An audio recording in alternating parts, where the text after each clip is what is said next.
ಒಂದು ಎಸ್ಪೆಷಲಿ ನೀವು E T F select ಮಾಡ್ಬೇಕಂದ್ರೆ ಸ್ವಲ್ಪ ಓಲ್ಡ್ ಆಗಿರುವಂಥ ಫಂಡನ್ನೇ ಸಿಲೆಕ್ಟ್ ಮಾಡಿ. ಒಂದನೇದು.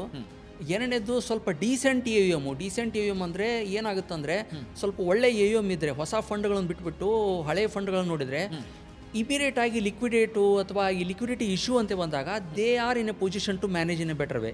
ಎರಡನೇದು. ಮೂರನೇದು, ಆ ಪರ್ಟಿಕ್ಯುಲರ್ ಇ ಟಿ ಎಫ್ದಲ್ಲಿ ಎಷ್ಟು ಟ್ರೇಡಿಂಗ್ ಆಗ್ತಾ ಇದೆ, ಯಾವುದರಲ್ಲಿ ಹೆಚ್ಚಿಗೆ ಟ್ರೇಡಿಂಗ್ ಆಗ್ತಾ ಇದೆ ಆ ಫಂಡನ್ನು ತಗೊಳ್ಳೋದು ಒಳ್ಳೆಯದು. ಅಂಡರ್ಲೈಯಿಂಗ್ ಬಗ್ಗೆ ಹೆಚ್ಚಿಗೆ ವಿಚಾರ ಮಾಡೋದು ಬೇಡ, ಯಾಕಂದರೆ end of the day underlying gold ಅಥವಾ ಸಿಲ್ವರ್ ಆಗಿರುತ್ತೆ. ಇದು ಇ ಟಿ ಎಫ್ಗಳಿಗೆ ಬಂತು. ಈ ಫಂಡ್ ಆಫ್ ಫಂಡ್ಗಳು, ಮ್ಯೂಚುವಲ್ ಫಂಡ್ಗಳಂತ ಬಂದಾಗ ಅದರಲ್ಲಿಯೂ ಕೂಡ ಹೊಸ ಫಂಡ್ಗಳನ್ನು ಸಿಲೆಕ್ಟ್ ಮಾಡಬೇಡಿ.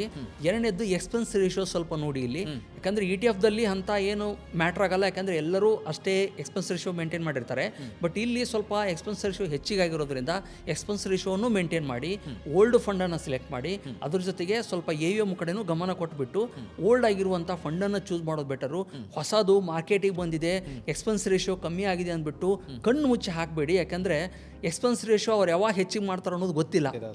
ಅದಕ್ಕೋಸ್ಕರ ಈ 2-3 ಪ್ಯಾರಾಮೀಟರ್ನ ಇಟ್ಕೊಂಡ್ಬಿಟ್ಟು ನೀವು ಇ ಟಿ ಎಫ್ ಆಗಲಿ ಗೋಲ್ಡ್ ಮ್ಯೂಚುವಲ್ ಫಂಡ್ಗಳನ್ನು ಸಿಲೆಕ್ಟ್ ಮಾಡೋದು ಒಳ್ಳೆಯದು. Boss Vala, B the boss.